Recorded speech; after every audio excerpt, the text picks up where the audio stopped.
शाम में एक बुजुर्ग हैं, शाम में, तो उनका मज़ार है, 800 साल पहले की बात है।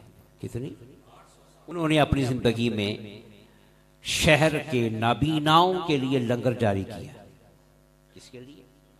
हाँ, कि जो नाबीना हैं वो मेरे लंगर पे आए और खाना खाएं।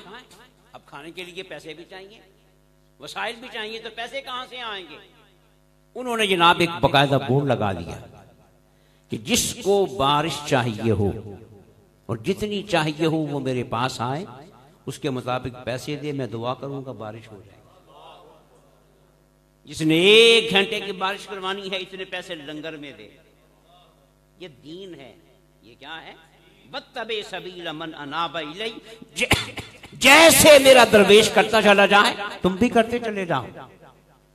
आधे घंटे की बारिश के इतने पैसे, 15 मिनट की बारिश के लोग आते, पैसे किसमें? लंगर में। वो अल्लाह का वली दुआ करता, उतने वक्त के लिए बारिश हो जाती। ये ऑन दी रिकॉर्ड है। आज तक वो लंगर चल रहा है। बंदा दुनिया से चला गया, 800 साल हो गए मगर लंगर बंद। बोले अगर सिर्फ नमाजें पढ़ी होती ना तो वो कभी की बंद हो गई होती।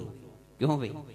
मगर अल्लाह के बंदों को खाना खिलाने का सिलसिला शुरू किया तो आज तक, और सवाब उसी उन्हीं के खाते में है ना, क़यामत तक चलता रहेगा, उनकी नेकियां बढ़ती रहेंगी।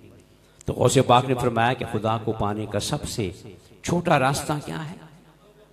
तो खिलाने वाले बनो, कभी चूल्हा बुझेगा नहीं, कभी चूल्हा, और कहीं कभी घर में फाका नहीं आएगा। बरकतें आएंगी, रहमतें आएंगी, इज्जतें आएंगी। वयरज़ुक़हु मिन हैसु ला यहतसिब, मौला फरमाता है मैं वहां से देता हूं कि जहां तूने कभी सोचा भी नहीं होता।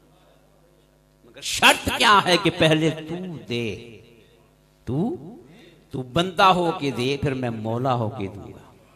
तू अपनी बसात के मुताबिक देगा, मैं अपनी शान के मुताबिक दूंगा। तो ये बुजुर्गों के अकवाल हैं जिनको याद भी करना चाहिए और इन पे बोलिए अमल भी करना चाहिए।